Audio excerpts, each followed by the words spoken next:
발화지연 시간이라고 부르는 것은 가연성 혼합기가 발화가 될 때까지 기다려주는 시간이겠죠. 그걸 결국 발화가 지연되는 시간이니까. 근데 조금 고급스럽게 가연성 혼합기가 활성화되는 데 필요한 시간 이렇게 얘기를 합니다. 자, 그래서 이런 것들 보신 적 있을 거예요.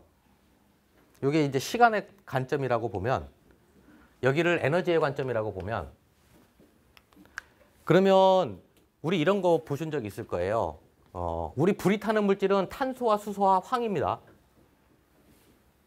불타는 물질은. 근데 이 황은 워낙 독성이 강하기 때문에 우리가 뭔가를 해갖고 에너지로 사용하거나 이러지 않아요. 그래서 주로 우리는 이제 탄화수소계를 얘기를 하게 돼요. 탄소하고 수소하고 결합된 물질. 그래서 탄소 몇 개, 수소 몇 개 이래갖고 메탄이 되기도 하고 부탄이 되기도 하고 펜탄이 되기도 하고 이런 거죠. 그러면 여기서는 얘가 가지고 있는 놈이 개수가 몇 개냐에 따라서 기체 상태로 존재하기도 하고 얘가 많아지면 액체 상태로 존재하기도 합니다. 어쨌든 얘를 갖다가 아직 불이 붙지 않은 상태에서의 불탔을 때 얘가 불타는 원인이야. 이래서 원인계라고 불러요. 원인계. 이 원인계에서 얘가 에너지를 받으면 이놈은 이 에너지에 따라서 에너지 온도라고 볼 수 있겠죠. 온도가 자꾸 높아져요. 가연물이. 이해되시죠? 가연물이 자꾸 높아지면 어떤 형태가 되냐면 고체는 가연물의 온도가 높아지면 이제 분해가 되기 시작해요. 그러면서 가연성 가스가 나옵니다. 액체는 온도가 높아지면 증발을 하면서 가연성 가스가 나타나게 돼요. 이해되시죠? 그러면 얘가 적정한 에너지를 받아갖고 요만큼 에너지를 받았어요. 그러면 고체나 액체로 있던 놈이 기체화되는 거예요. 기체화돼갖고 얘가 C나 H나 여기서는 C나 H나 이렇게 쓰겠지만 CH4 이렇게 하면 메탄이고 이렇게 되는 거죠. 얘네들이 적정하게 이렇게 분해가 됩니다. 근데 그 분해가 된 게 충분한 활동성을 가진 에너지로 바뀌는 거예요. 그거를 활성 라디칼이라고 부릅니다. 활성 라디칼. 그러면 가연성의 증기가 됐는데 그놈들이 에너지를 충분히 가지고 있어갖고 얘네들끼리의 충돌을 하면 빛과 열이 날 수 있을 만큼 에너지를 가진 상태, 활성화된 상태를 활성 라디칼이라고 불러요. 이런 활성 라디칼화된 상태를 전이 상태라고 부릅니다. 전이 상태. 그러면 이 전이 상태를 가지고 있는 C나 H나 O나 이런 놈들이 서로 충돌을 해요.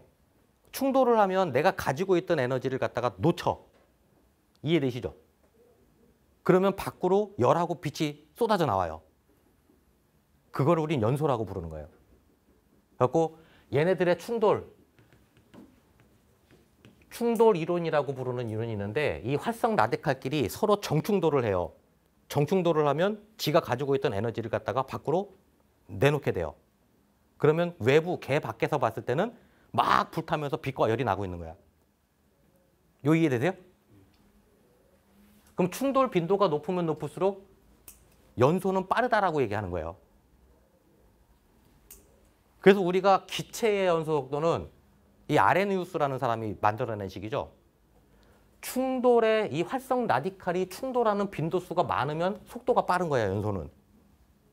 이해되시죠? E-RT분의 2 이런 공식 보신 적 있을 거예요. 결국 활성화된 라디칼의 충돌 빈도가 많으면 연소 속도는 빠른 거야. 빛과 열이 많이 나는 거야. 이해되시죠? 그때 활성화 에너지가 작으면 가연물의 온도가 높으면 얘는 연소 속도가 빠른 거야. 이런 관점을 얘기를 하는 겁니다. 자, 어찌됐든 얘가 이런 전이 상태를 통해 갖고 충돌을 해요. 그럼 빛과 열이 나옵니다. 바깥으로. 이게 이제 연소 생성물 중에 하나인 거죠. 그러고 나서 얘가 빛과 열을 내놓으면 그 다음에는 생성계라고 부르는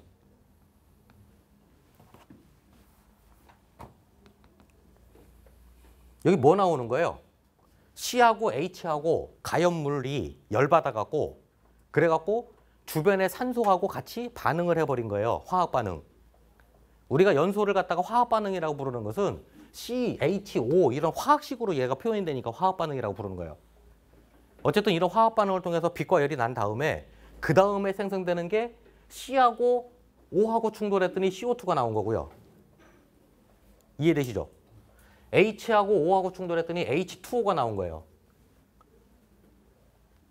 얘네들은 더 이상 서로 반응하지 않아요. 이 다음에.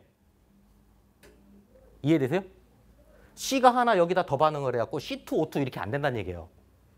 O가 여기 하나 또 들어가고 CO3가 되지 않는다는 얘기예요. 이해되시죠? H3O 이렇게 반응하지 않는다는 거죠. 더 이상 반응하지 않는 물질들을 만들어내는 거예요. 얘를 갖다가 완전 연소 생성물이라고 부르고요. 근데 C하고 O하고 하나만 충돌을 해서 그래갖고 CO가 나왔어요. 이해되시죠? 그러면 이놈은 O하고 한 번 더 반응이 가능해요. 그러면 CO2가 되겠지. 그래서 얘 CO는 독성 물질이기도 하지만 가연성 물질인 거예요. 그래서 일산화탄소는 불이 붙어요. 요 이해되세요? 일산화탄소는 가연물입니다. 자, 어찌됐든 더 이상 반응하지 않는 물질까지를 갖다가 만들어내갖고 이렇게 나오면 얘를 생성계라고 부르는 겁니다. 그래서 얘가 이제 계 밖으로 나오는 거예요. 자, 그러면 원인계가 원래 가지고 있던 그 에너지가 있었죠. 얘가 온도가 0도는 아닐 거잖아요. 이해되시죠? 이놈이 자체가 0도는 아니잖아, 지금. 이 주변의 온도 때문에 얘가 온도가 높거나 낮거나 할 거죠. 그러면 거기에다가 외부에서 어쨌든 간에 흡분혼연배, 흡열이 들어가면 열을 얘한테 주면 그러면 얘가 온도가 뜨거워질 거예요, 지가. 온도가 뜨거워지다가 여기서 나오는 가연성 가스가 활성화되고 그놈이 활성화된 놈이 밖으로 나오면 이해되시죠? 그러면 걔네들끼리 정출 돌아가면서 빛과 열을 내고 생성계로 빠져나옵니다. 자, 그러면 불탈 수 있는 조건을 만들어주는 여기까지를 갖다가 뭐라 부르냐면 얘를 활성화시키는 데 필요한 에너지라 그래서 활성화 에너지라고 부릅니다. 그럼 결국 불이 붙는다는 얘기는 얘가 활성화가 돼야 된다는 얘기예요. 이해되시죠? 그래서 한간에는 이 활성화 에너지를 발화 에너지라고도 불러요, 그냥. 자, 어찌됐든 그러면 이 가연물이라는 놈이 열을 갖다가 전달한다 그래갖고 순간적으로 불나지 않는다는 거죠. 이 에너지가 굉장히 세게 들어오면 순간으로 불나겠지만 이해되시죠? 그러면 얘가 이만큼까지 활성화되기까지 요 시간이 필요한 거예요. 시간. 활성화시키는 데까지 필요한 시간. 요거를 발화지연 시간이라고 봅니다. 요 관계 이해되세요?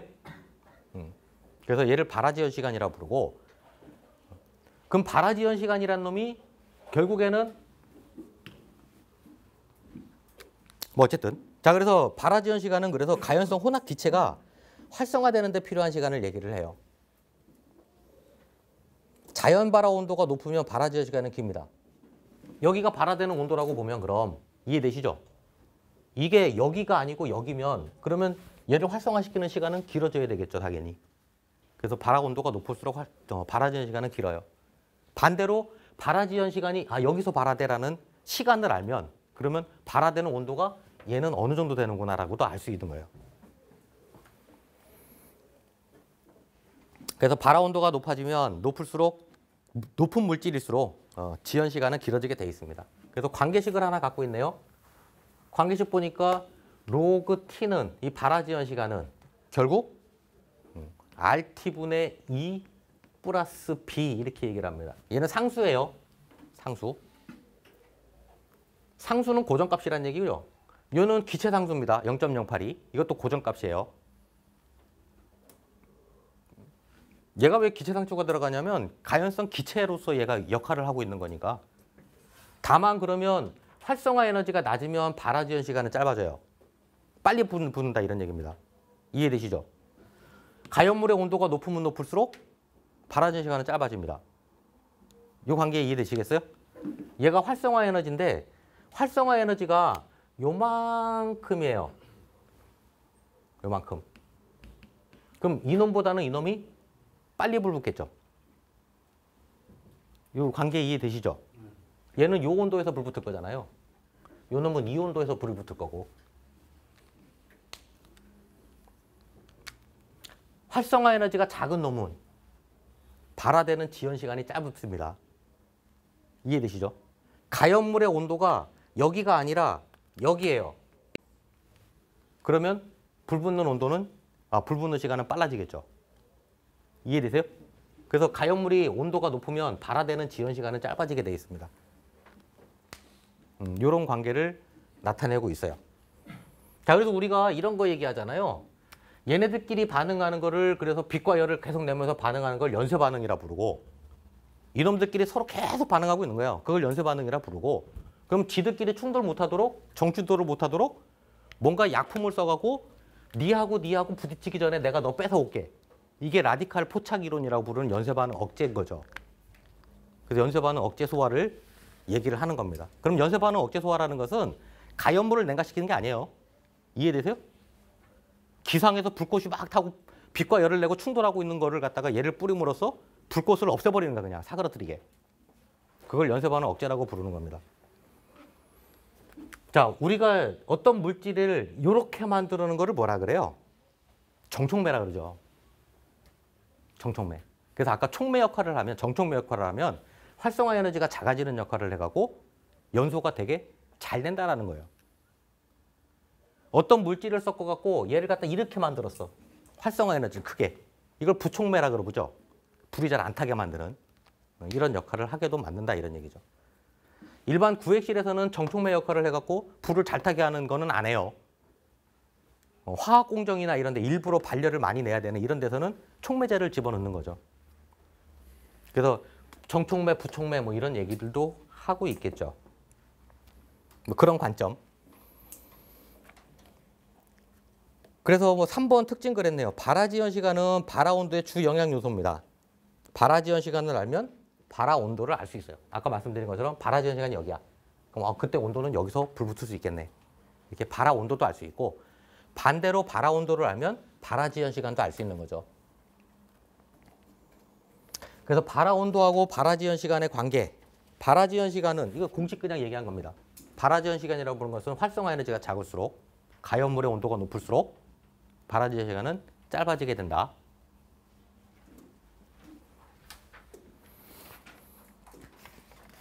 그래서 공식을 쓰시면 공식을 이용해 먹어야 돼요. 공식을 설명을 하는 거죠.